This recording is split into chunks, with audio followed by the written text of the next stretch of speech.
Hi everyone, welcome to Paulie's Top 5 Picks. My name is Paul. I work for the Crystal Lake Public Library, and today we'll be discussing my top 5 picks for guilty pleasures or cult classics. Every movie I discuss today is available through our website at CLPL.org. If you choose the link for Hoopla Digital and Overdrive. The first film that I'm going to discuss is called Goon. It came out in 2012. It's with Sean William Scott of American Pie fame, Jay Baruchel from How to Train Your Dragon, and Liev Schreiber. It's about a bouncer who's not happy with his current position in life and not getting the respect from his parents and any really respect for himself. He goes to a game with his best friend, played by Jay Baruchel, and at the game, a fight breaks out on the ice, and it carries over and spills into the stands, and Doug gets involved into the fight, and he wins easily. And the onlooking coach sees Doug's potential, and in spite of his lack of any real hockey playing ability, skating is not Doug's strong point. In fact, when Doug tries out for the team, he wears his brother's figure skates because he can't find his own. He makes the team and quickly becomes a rising star. He is the team enforcer, or the goon, for the team, a job that he really takes a lot of pride in. His parents are kind of ashamed of him, but Doug prevails and continues to do well and succeed on the team. In the meantime, he meets a girl.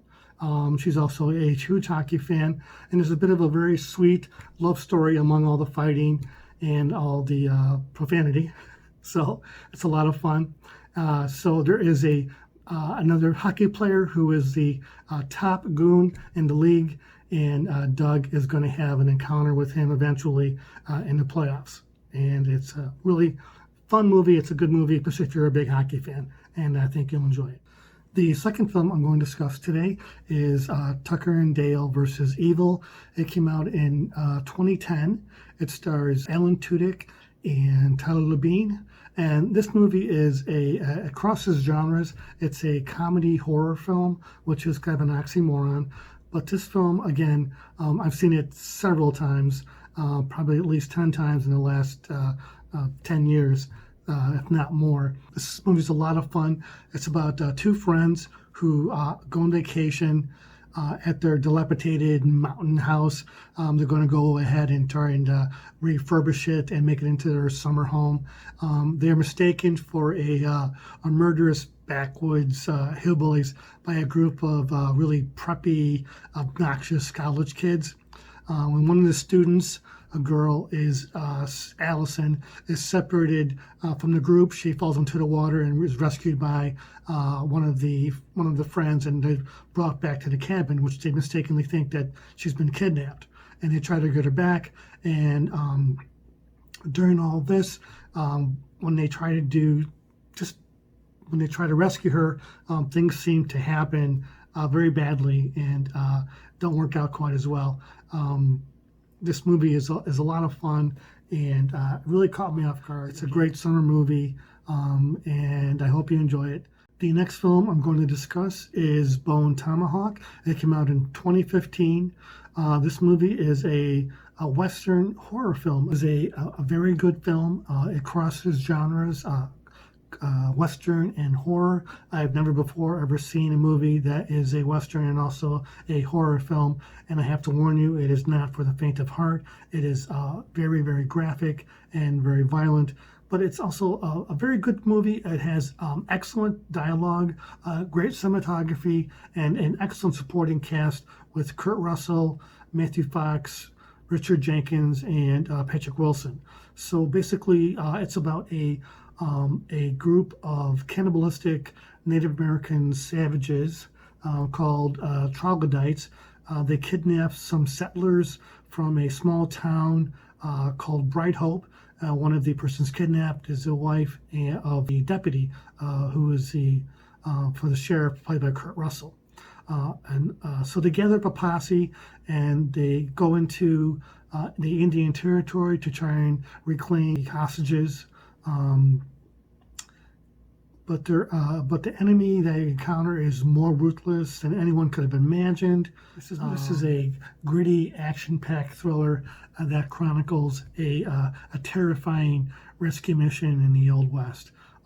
Again, I'm going to warn you, it is quite graphic, but it's a good film, and I hope you enjoy. Just make sure you hide your eyes and the bad parts. The next film I'm going to discuss is Swingers from 1996.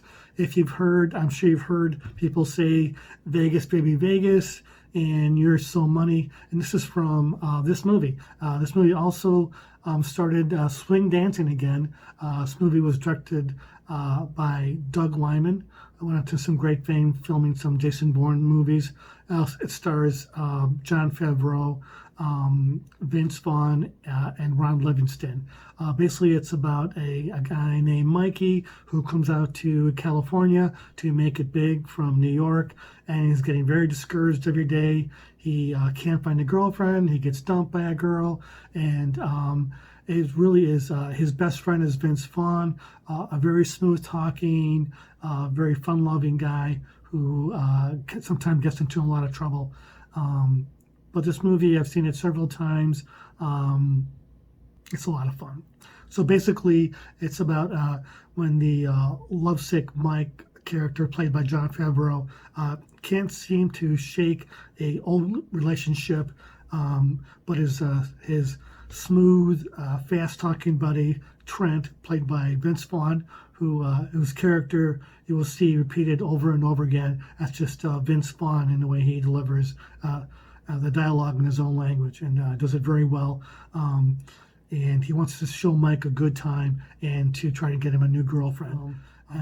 It's just a lot of fun, and it's just steals from a lot of other films, certain scenes, but I think you really enjoy it. I hope you do. It's just fun. The last movie I'm going to discuss is called Mindhunters. It stars Val Kilmer, Johnny Lee Miller, LL Cool J, and Christian Slater. This was a very small film, but it was directed by Rennie Harlan, who directed Die Hard 2 and Cliffhanger. So that kind of got my attention at first. It's about a group of FBI profilers that study serial killers, and they're put on a remote island for their last test, and one by one they are slowly being killed off, and they're trying to figure everything out before they all seem to vanish. And it's kind of like a whodunit, more of an Agatha Christie, 10 Little Indians, or Then There Were None type of thing. There's a lot of action. There's zero love story. And you get caught up in a suspense and a thrill and trying to figure out who the killer is. And I did not. I was fooled. And it's a small movie, something really never heard of before. And it's a lot of fun. And I hope you enjoy it too.